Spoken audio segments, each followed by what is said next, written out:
Hello friends, fast study में आपका स्वागत है।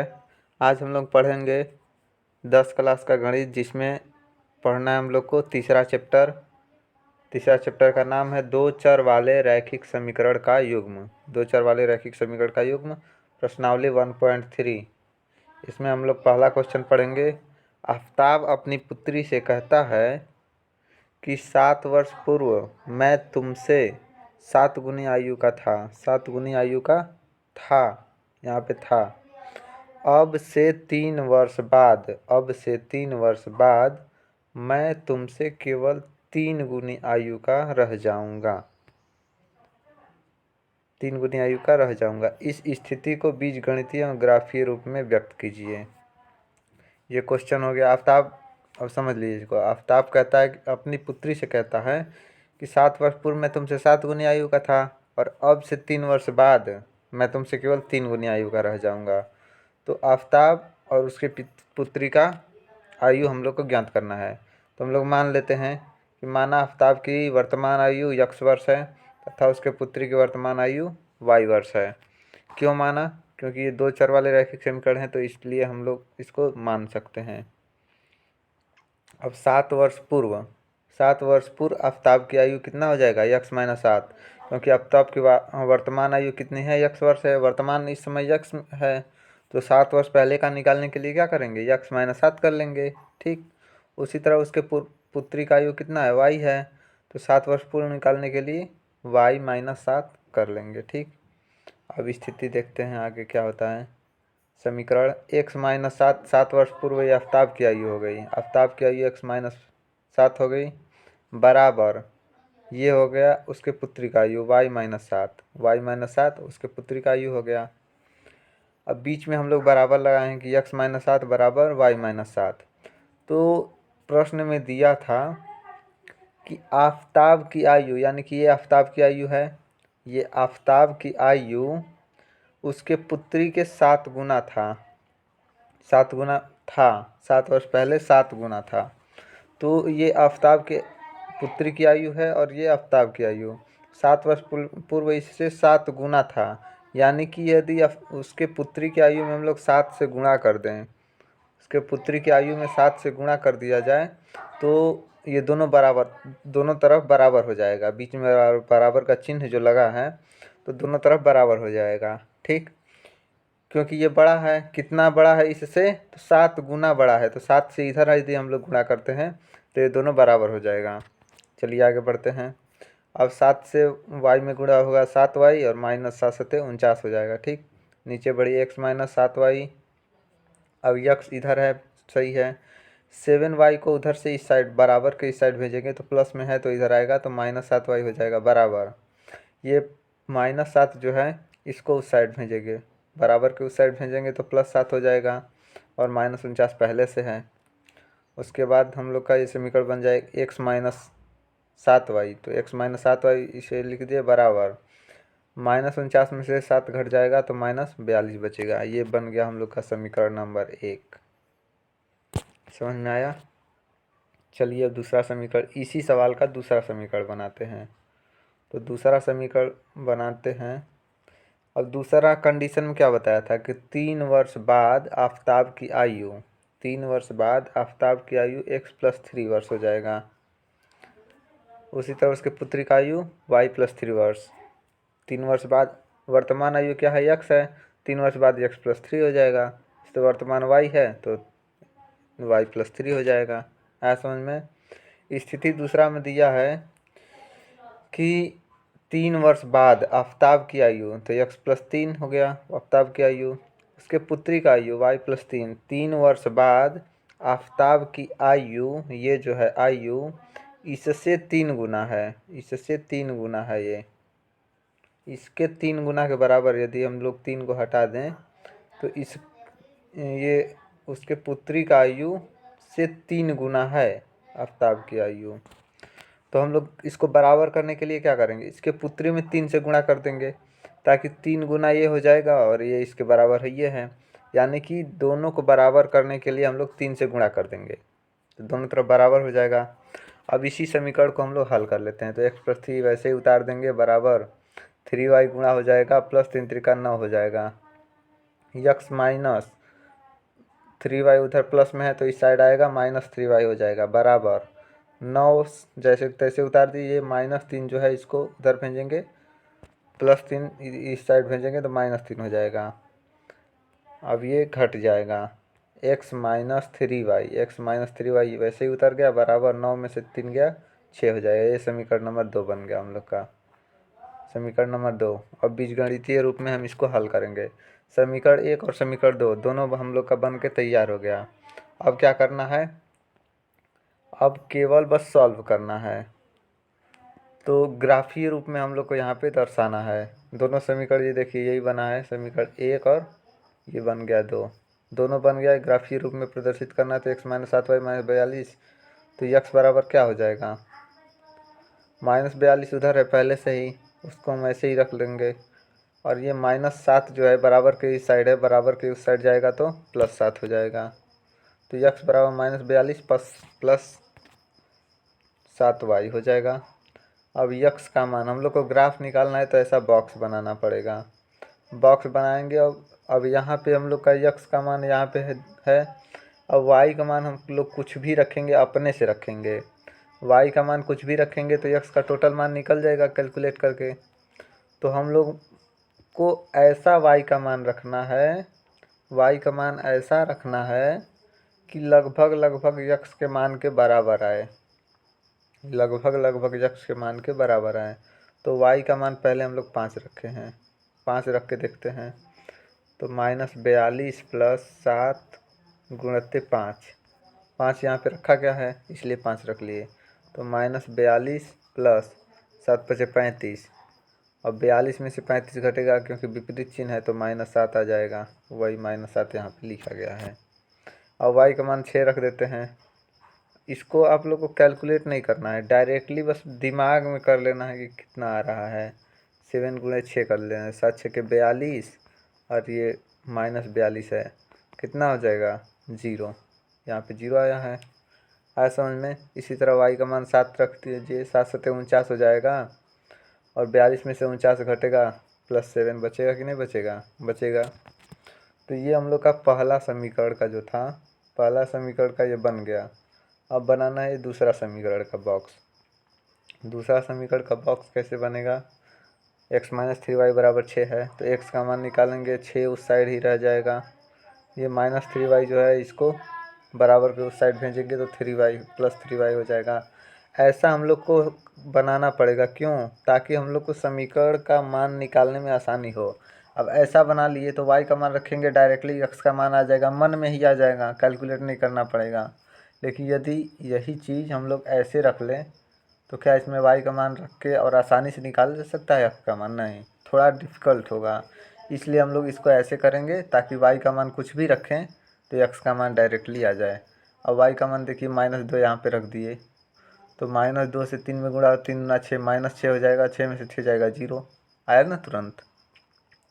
उसी तरह y का मान लीजिए 0 रख लेते हैं तो 6 + 3 × 0, 3 से 0 में गुणा होगा 0 + 6 यानी कि 6 आ जाएगा मान, आया ना। इसी तरह से ये हम लोग का दोनों समीकरण का बॉक्स बनकर तैयार हो गया। अब देखते हैं ग्राफ। ग्राफ में अब कैसे समझ में आएगा कि क्या हो रहा है, कैसे हो रहा है। तो ये हम लोग का पहला समीकरण है। यहाँ पे देखिए समीकरण लिखा है x - 7y - 42। ये हम लोग का ये वाला समीकरण, पहला वाला समीकरण का ये ग्राफ खींचा गया है। अब ये ग्राफ हम लोग आपको बताते हैं कि कैसे खींचा जाता है। ये पहला क्वेश्चन है तो समझिए अच्छे से, इसको केवल समझ लेंगे तो बाकी का जो क्वेश्चन है सॉल्व खुद से सॉल्व कर लेंगे आप, हमें समझाने की ज़रूरत नहीं पड़ेगी। तो इसलिए लेट होगा, थोड़ा सब्र रखिए, समझिए ध्यान से। एक बार समझ गए तो फिर कोई परेशानी नहीं होगी। अब ग्राफ हम लोग को खींचना है तो ग्राफ में देखिए ये होता है यक्स अक्ष, यक्स अक्ष। इसको इधर से यक्स के द्वारा और इस साइड यक्स डैश के द्वारा, इधर यक्स यहाँ पे देखिए दर्शा गया है और यहाँ पे यक्स डैश यानी यक्स डैश के द्वारा इसको दर्शाया जाता है। यक्स यक्स डैश, इसको यक्स अक्ष कहते हैं। क्या कहेंगे? यक्स अक्ष। और इस वाले को क्या कहेंगे? वाई अक्ष। इसको कहेंगे वाई अक्ष। देखिए ऊपर लिखा होगा, यहाँ देखिए वाई अक्ष लिखा है और नीचे में लिखा है y dash, y y dash. इसको ऐसे लिखा जाता है। यक्स अक्ष यहाँ पे जो है यक्स लिखा जाता है, इधर पॉजिटिव मान होता है और इधर निगेटिव होता है। यक्स डैश की ओर निगेटिव रहेगा। उसी तरह वाई की तरफ यहाँ पे पॉजिटिव मान रखता है, यानी कि 1 2 3 4 5 6, और इस साइड निगेटिव, मतलब -1 -2 -3 ऐसे करके। तो ये ग्राफ का बात हो गया। अब ये जो कट बिंदु है यहाँ पे 0 पे, इसको हम लोग कहते हैं मूल बिंदु। क्या कहेंगे? मूल बिंदु। ठीक। अब तो ग्राफ आप लोग को समझ में आ गया कैसे कैसे बनाना है। पहले कोई भी ग्राफ आपको खींचना है, ऐसे रेखा खींचिए, इसका मान यक्स है, इसका मान यक्स डैश। उसके बाद इधर से रेखा खींचिए, यहाँ पे वाई और यहाँ पे वाई डैश। यहाँ पे बराबर दूरी पे मान क्या रखेंगे? 1 2 3 4 5 6 ऐसे करके। इस साइड क्या रखेंगे? -1 -2 -3 ऐसे करके रखेंगे। इधर पॉजिटिव 1 2 3 4 5 6 ऐसे करके। इधर -1 -2 -3 -4 -5 ऐसे करके मान रखेंगे। तो ये तो आपको समझ में आ गया ग्राफ कैसे बनाना है। अब रेखा का ग्राफ कैसे खींचेंगे, किस बिंदु पे हम लोग का मान आ रहा है उसको देखते हैं।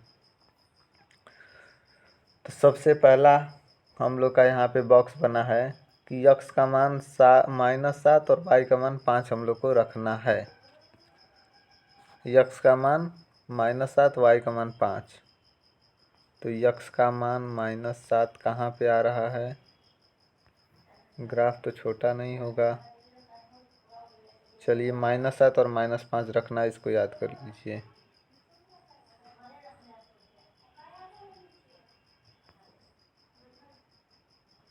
ये वाला मान नहीं रखा गया है। जहाँ पे 3 बिंदु हम लोग बनाए हैं, लेकिन 3 बिंदु में से केवल 2 बिंदु का मान यहाँ पे बना है। 6 और 0 का और 7 और 7 का बना है। यहाँ पे 6 0 का ग्राफ बिंदु का खींचा गया है, यहाँ पे है। ये वाला पॉइंट जो है 6 0 का है ना, 0 और 6। तो यक्स का मान 0 और वाई का मान 6।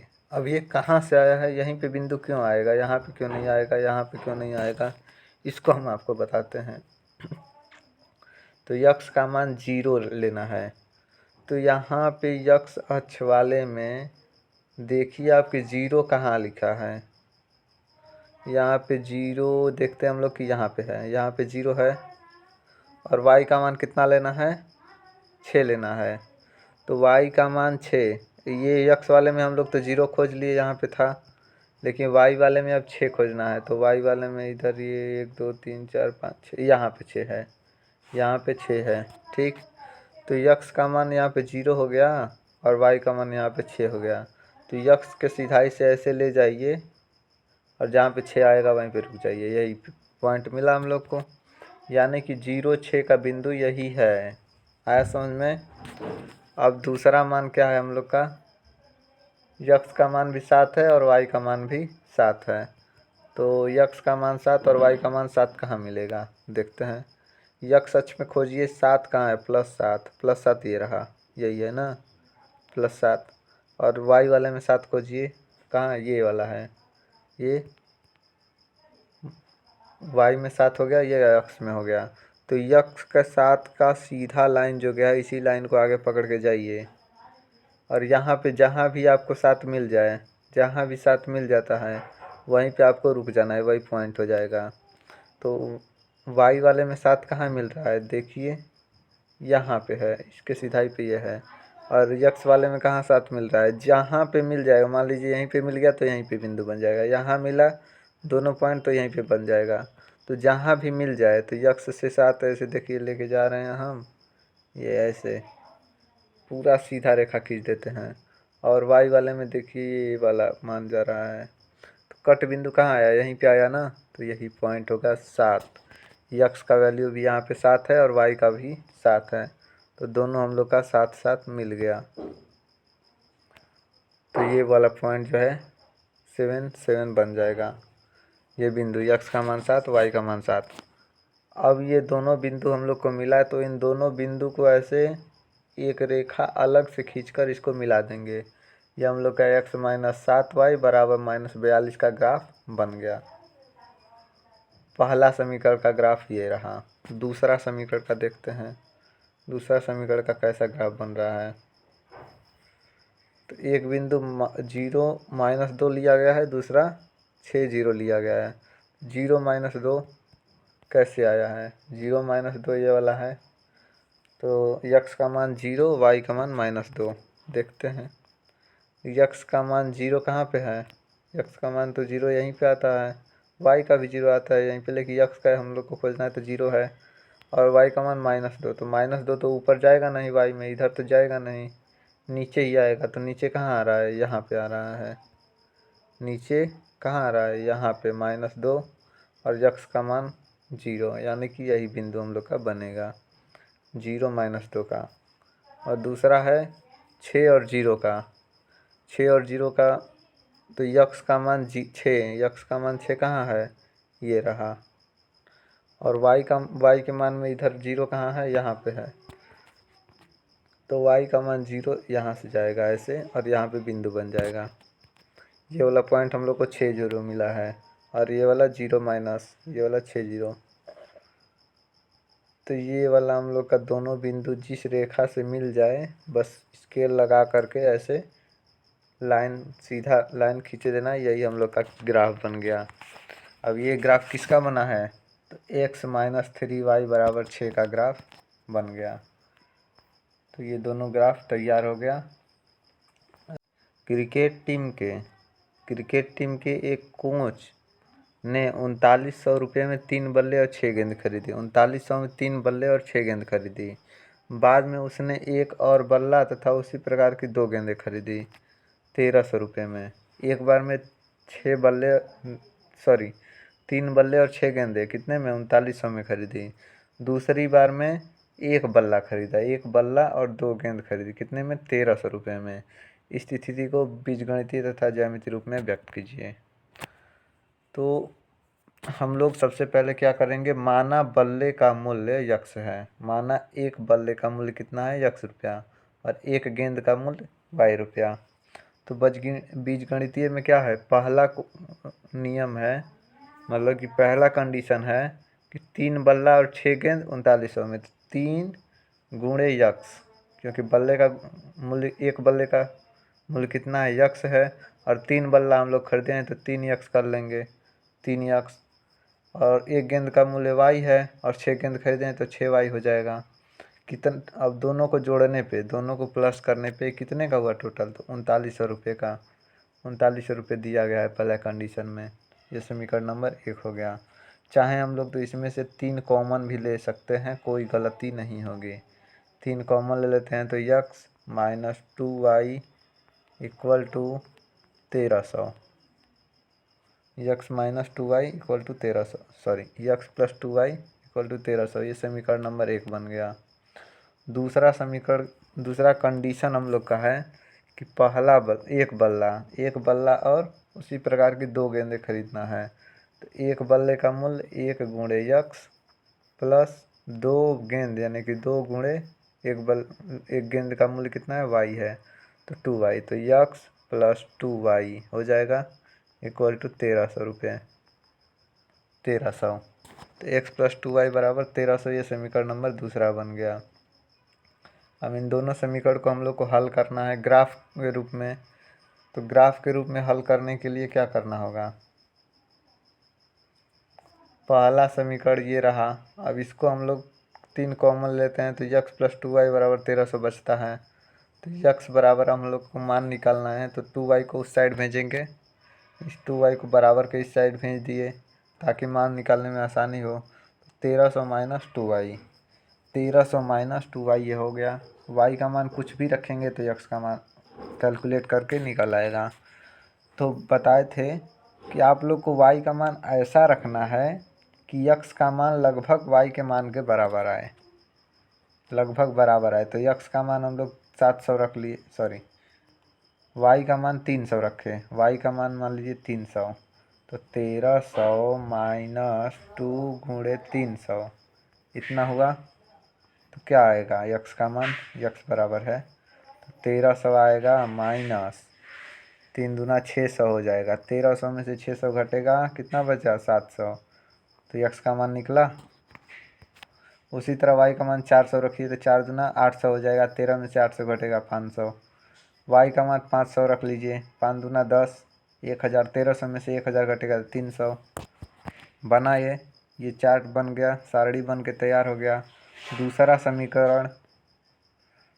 समीकरण इसमें दिया है कि यक्स प्लस 2y बराबर 1300, तो यक्स बराबर 1300 माइनस 2y, इसका भी वही आएगा।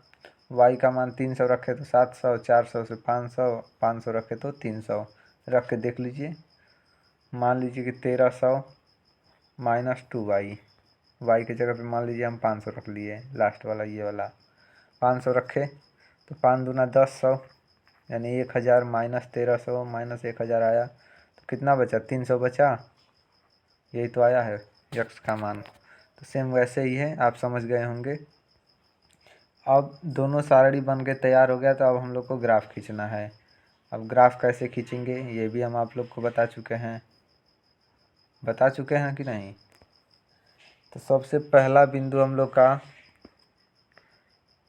300 500 यक्स, पहले जो लिखा जाता है बिंदु वो यक्स का मान होता है। 300 पहले लिखा है यानी कि यक्स का मान है। तो यक्स अक्ष में ये 300 कहाँ है, प्लस में, प्लस 300 ये रहा। तो यही लाइन जो है सीधा हम लोग को देखना है कि कहाँ तक जा रहा है। ठीक, जहाँ भी वाई का मान मिल जाएगा वहीं पे ये बिंदु बन जाएगा। तो यक्स का मान यही सीधा जाएगा और वाई का मान कितना 500 लेना है। तो वाई में खोजिए 500, प्लस में कहाँ है ये रहा। अब यहीं से किधर हम लोग को यदि माइनस में यक्स का मान होता है तो इधर खोजते हैं, लेकिन प्लस में तो क्या किधर इधर खोजेंगे। वाई का मान 500 और यक्स का मान 300, तो ये रेखा इधर जाएगा और यक्स का मान ये 300 ऊपर जाएगा। और यदि वाई का मान माइनस में होता किधर खोजते हैं, नीचे खोजते हैं, क्योंकि माइनस में इधर ही मिलेगा। इसीलिए प्लस में है तो ऊपर खोजेंगे, माइनस में रहेगा तो नीचे। अब ये 500 और ये 300 कहाँ मिल रहा है, इसी बिंदु पे आके मिल रहा है। तो ये हम लोग का 300 500 बिंदु बना। अब यक्स में 500 खोजना तो ये रहा और वाई में 400 तो ये रहा, मिला बिंदु। यक्स में 700, वाई में 300। अब ये जो है पहले जो लिखा जाता है यक्स का मान लिखा जाता है, उसके बाद जो लिखा जाएगा वाई का रहेगा। तो यहाँ पे बिंदु लिखा है 700 300, तो समझ जाना इसमें कि जो पहले लिखा है वो यक्स का है। तो 700 ये हो गया और 300 ये वाला हो गया वाई का मान। आया समझ में। ये तीनों बिंदु का एक रेखा से ग्राफ खींच लेंगे, बस बन गया बिंदु, बन गया ग्राफ, कंप्लीट हो गया। अब ये दोनों एक ही समीकरण, इसका जितना भी मान रख लेंगे, दोनों सारणी हम लोग जो ऊपर बनाए हैं ये दोनों सारणी बनाए हैं, इन दोनों सारणी में कुछ भी मान आप रख लीजिए दोनों सेम ही आएगा। किसी भी बिंदु पे कुछ भी रख लीजिए, सब एक ही रेखा में सम्मिलित हो जाएगा, क्योंकि ये दोनों समीकरण संपाती समीकरण है। अब पढ़ते हैं हम लोग तीसरा क्वेश्चन है कि 2 kg सेब और 1 kg अंगूर का मूल्य, 2 kg सेब और 1 kg अंगूर का मूल्य किसी दिन 160 रुपये था। 2 kg सेब 1 kg अंगूर का दाम 160। एक महीने के बाद 4 kg सेब और 2 kg अंगूर का मूल्य 300 रुपये हो जाता है। इस स्थिति को बीजगणितीय और ज्यामितीय रूप में व्यक्त करना है। तो माना 1 किलो सेब का मूल्य x रुपया और 1 किलो अंगूर का मूल्य y रुपया। तो पहले कंडीशन में क्या दिया है कि 2 किलो सेब लेना है, तो 2 किलो सेब हो गया और अंगूर, एक सेब का मूल्य कितना है x रुपया, तो एक सेब का मूल्य x रुपया हो गया, प्लस 1 kg अंगूर, तो 1 kg अंगूर हो गया और 1 kg अंगूर का मूल्य कितना है y रुपया है। तो कितना हो जाएगा 2x प्लस y, कितने रुपये में भैया है 160 रुपये में, 160। ये समीकरण नंबर 1 बन गया, समीकरण नंबर 1 बना। दूसरा कंडीशन में क्या कर रहा है कि 4 किलो सेब और 2 किलो अंगूर, 4 किलो सेब ले लिए भैया 4x और प्लस 2 किलो अंगूर का 2y बराबर टोटल 300 रुपये हो गया। ये समीकरण नंबर 2 हो गया, समीकरण नंबर 2 हो गया। अब इसको ग्राफ रूप में हम लोग को दर्शाना है। तो बॉक्स बनाने तो आपको आता है, हम सिखा चुके हैं, हमें पता है कि आप लोग को ज़रूर आता होगा। नहीं आता है तो एक बार फिर से बता देते हैं। ये इस चैप्टर का लास्ट क्वेश्चन है। 2x + y = 160। तो y का मान निकालने के लिए क्या करेंगे, यक्स को 2x को उधर उस साइड भेजेंगे। तो 160 पहले से ये जो कहते हैं लिख दिए, और ये 2x इधर प्लस में है तो उस साइड भेजेंगे, माइनस में हो जाएगा। अब यहाँ पे कहेंगे आपकी सर जी आप यक्स को क्यों भेज दिए उधर, पहले तो आप y को भेज रहे थे, अब यक्स को काहे भेज दिए। तो देखो हम बता रहे हैं क्यों भेजते हैं। यदि हम लोग चाहेंगे तो y को भी उस साइड भेज देंगे, उसमें कोई दिक्कत नहीं है।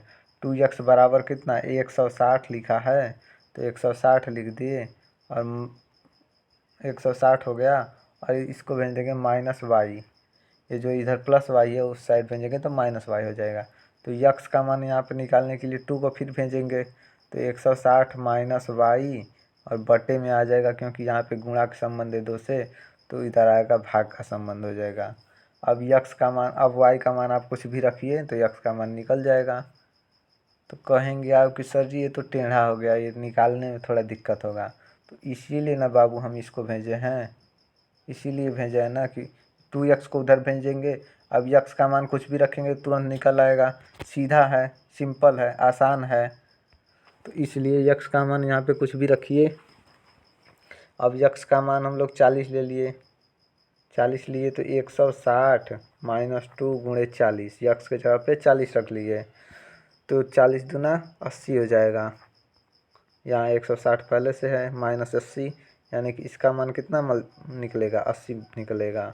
y का मान 80 आया ना, तो इसलिए भेजें ताकि आसानी से हो जाए। ये सिंगल है, y जो है क्या है यहाँ पे सिंगल है, इसलिए y को इसी साइड रखे हैं ताकि भाग न करना पड़े, केवल जोड़ घटाव गुणा से काम चल जाए। अब यहाँ पे फिर से यक्स का मान 50 रख लिए तो y का मान 60 आएगा। कर लीजिए ना, 50 दूना 100 हुआ, 160 में से 100 जाएगा, 60 बचा। बस ये सब तो आता है आप लोग को, हम बता चुके हैं। पता है नहीं पता है, पिछला वाला वीडियो देख लिए, शुरू से देखिए, एकदम चैप्टर वाइज चैप्टर में पूरा क्वेश्चन कराऊंगा। आप बस धैर्य रखिए और पढ़ते रहिए अच्छे से। समीकरण नंबर दूसरा का हम लोग सारणी बनाते हैं। अब 4x + 2y = 300। अब इन दोनों को छोटा करने के लिए क्या करेंगे, सबसे पहले कॉमन ले लें। क्या कॉमन है, 2 सब में कॉमन है, 2 कॉमन ले लेंगे तो क्या बचेगा, 2x + y = 150 बचेगा। अब यहाँ पे यक्स का मान सिंगल है तो इसको इस साइड रखेंगे, यक्स का मान इधर रख लेते हैं, y का मान यक्स के मान को भेज देते हैं उस साइड, ये y का इधर ही रख लेते हैं, y = 150 - 2 यक्स, यहाँ पे प्लस है तो इस साइड जाएगा -2 यक्स। अब इसका सारणी बना लेते हैं। यक्स का मान 40 रख लिए तो 40 दूना 80 हुआ, 150 में से 80 जाएगा, 70 बचा।